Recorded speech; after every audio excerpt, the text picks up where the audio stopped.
Salam sejahtera dan salam sehat bagi kita semua. Rekan-rekan guru, kita jumpa lagi di channel Beni Nalar yang selalu bernuansa pendidikan. Kali ini kita membahas tentang cara merumuskan tujuan pembelajaran.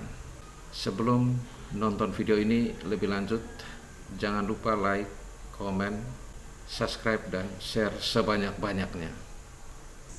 Sebelum kita merumuskan tujuan pembelajaran dari CP, maka kita harus memahami materi-materi sebelumnya untuk mengantar kita ke merumuskan tujuan pembelajaran.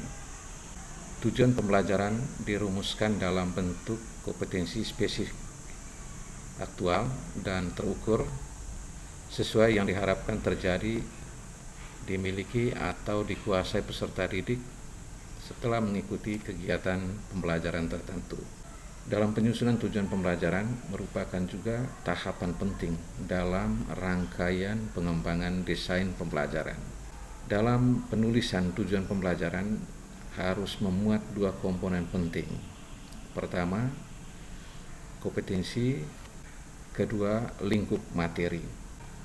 Kompetensi itu apa? Kemampuan atau keterampilan yang perlu ditunjukkan atau didemonstrasikan oleh peserta didik. Lingkup materi, konten atau konsep utama yang diperlukan dipahami pada akhir satu unit pembelajaran. Itu kita harus pahami oleh rekan-rekan guru. Dalam perumusan tujuan pembelajaran dapat kita gunakan taksonomi Bloom yang telah direvisi oleh Anderson dan Crutchwell pada tahun 2021. Kita lihat bagaimana Anderson dan Crutchwell mengelompokkan kemampuan kognitif menjadi tahapan-tahapan mulai urutan paling dasar ke yang paling tinggi, atau sering kita ketahui bersama dari level 1 sampai dengan level 6. Kita lihat bagaimana tahapan-tahapan berpikir menurut Anderson dan Crutchwell. Mulai dari level 1, yaitu mengingatkan. Di level 1 ini kata-kata kerja operasional yang bisa diukur, mengingat, definisi, fakta-fakta, daftar urutan, menyebutkan, melabel, menunjukkan, dan mengidentifikasi. Deskripsi perilaku dalam level 1 itu mengingat atau menyadari informasi. Level kedua, memahami, kata kerja operasional yang bisa diukur, menjelaskan, menginterpretasikan, menyimpulkan, membuat parafrase, mendeskripsikan, mengklasifikasi, mencontohkan, meringkas, dan mengelompokkan. Deskripsi perilakunya memahami makna, menetapkan kembali dengan kata-kata sendiri, menafsirkan, ekstrapolasi, menerjemahkan, merangkum, membuat ringkasan. Kita lihat level ketiga, mengaplikasikan atau menerapkan. Kata kerja operasional yang bisa diukur, menggunakan, menerapkan, memecahkan, mengubah, menanggapi, dan menentukan. Deskripsi perilaku menggunakan atau menerapkan pengetahuan, mempraktekkan teori, menggunakan pengetahuan dalam menanggapi keadaan nyata, merespon yang dipahami. Level 4, menganalisis. Kata kerja operasional yang bisa diukur, menganalisis, menguji, mengukur, membandingkan, menafsirkan, dan membagi. Deskripsi perilakunya menafsirkan elemen, prinsip-prinsip operasional, struktur, konstruksi, hubungan internal, kualitas, keandalan komponen individu, menyeleksi hasil penerapannya. Level kelima, mengevaluasi. Kata kerja yang bisa diukur, menilai, meninjau, menyelidiki, mengelola, membenarkan, dan mempertahankan.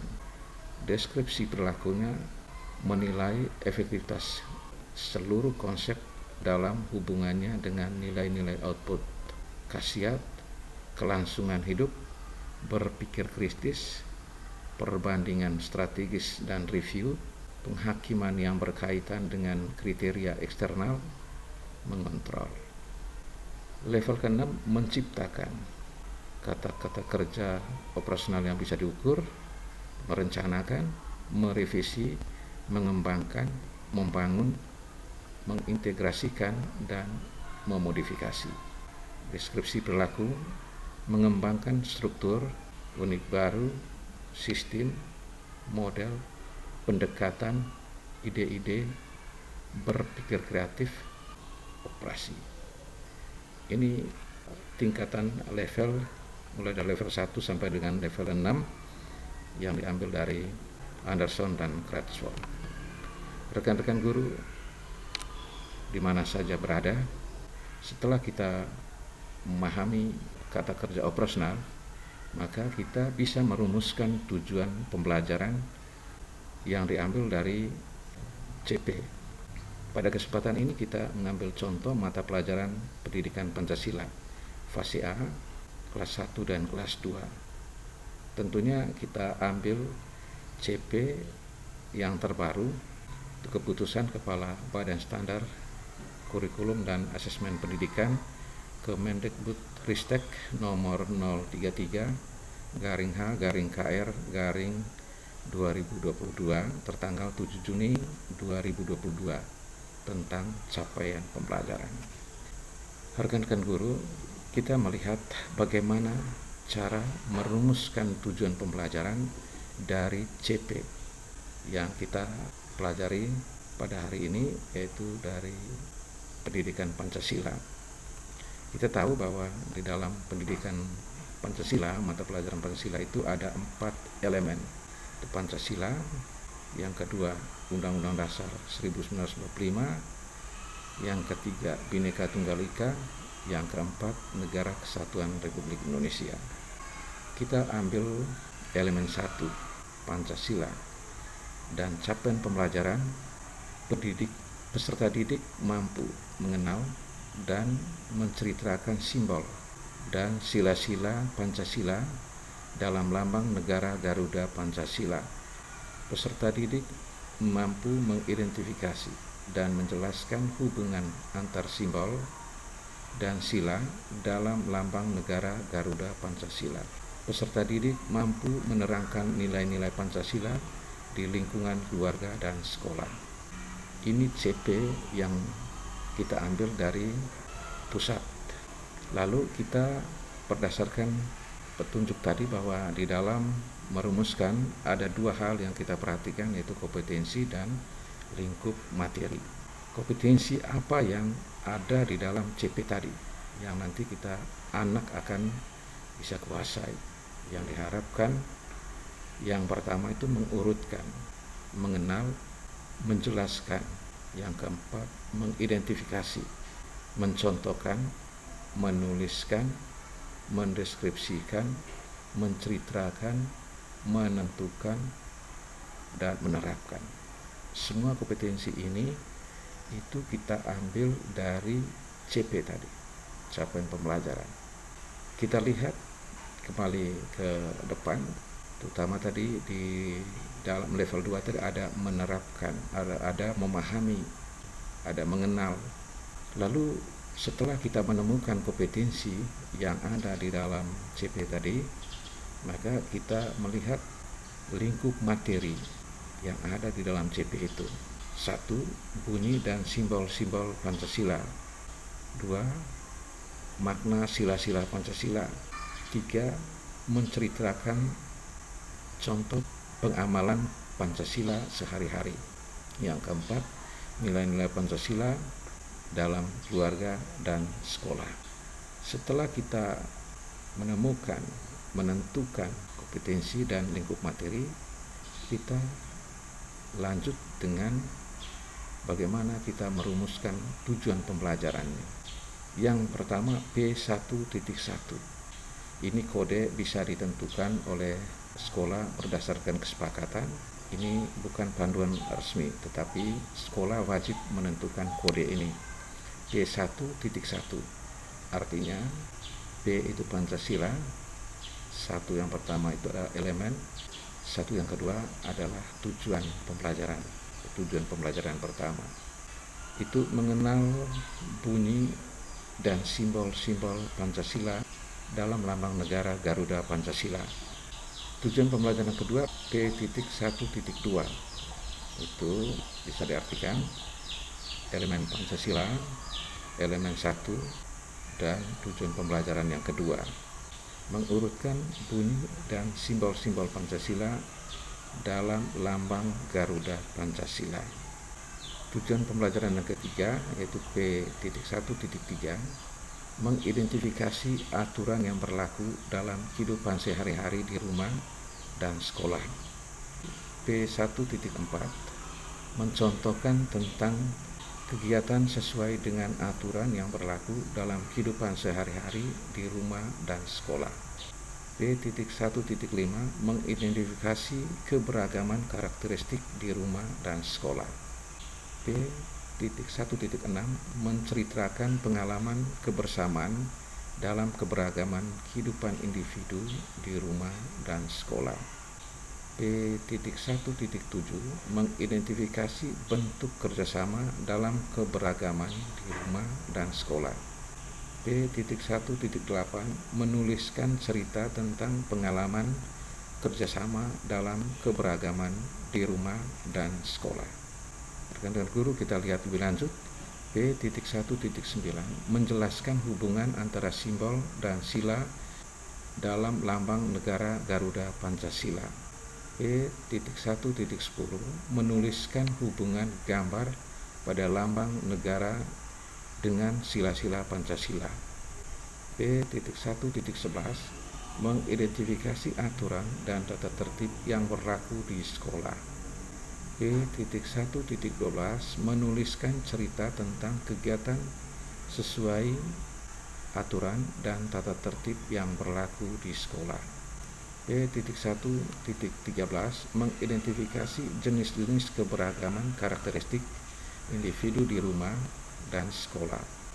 P.1.14 memahami makna bersatu dalam keberagaman di rumah. P.1.15 menuliskan cerita pengalaman melakukan kegiatan yang mencerminkan peraturan dalam keberagaman di sekolah. Rekan-rekan guru, pada hari ini juga kita melihat setelah kita merumuskan tujuan pembelajaran, karena ini adalah untuk kelas 1, untuk fase A, maka untuk dua kelas 1 dan kelas 2.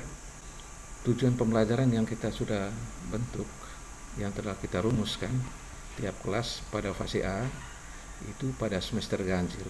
Kita bagi karena di dalamnya ada 15 tujuan pembelajaran yang dirumuskan. Maka kita bisa bagi itu kelas 1 dan kelas 2. Sangat tergantung pada guru kelas 1 dan kelas 2 untuk membagi. Karena ini ada 15, maka dibagi menjadi ada 8 TP yang diajarkan di kelas 1 dan ada 7 CP yang diajarkan di kelas 2. Ketika di kelas 1 itu belum tuntas, maka bisa dilanjutkan di kelas 2. Kita lihat itu dari P.1.2.1 itu sampai dengan P.1.8 itu tujuan pembelajaran yang diajarkan pada kelas 1 untuk semester ganjil. Sedangkan P.1.9 sampai P.1.15 itu tujuan yang diajarkan di kelas 2. Sedangkan di kelas 1 untuk semester satunya ada 2 elemen, yaitu elemen 1 dan elemen 2, yaitu Pancasila dan Undang-Undang Dasar Negara Kesatuan Republik Indonesia. Teman-teman guru di mana saja berada, ini sebagai bahan referensi bagi teman-teman untuk merumuskan tujuan pembelajaran sehingga bisa melaksanakan pembelajaran di kelas. Guru belum bisa mengajar kurikulum merdeka ini di kelas kalau belum merumuskan tujuan pembelajaran yang diambil dari CP yang diturunkan oleh pemerintah pusat. Semoga video ini membantu teman-teman guru di mana saja berada, terutama guru SD yang jauh dari jangkauan informasi menyangkut dengan tujuan pembelajaran ini. Sampai jumpa di video berikutnya tentang bagaimana kita menyusun alur tujuan pembelajaran. Terima kasih, semoga kita sukses dan berhasil.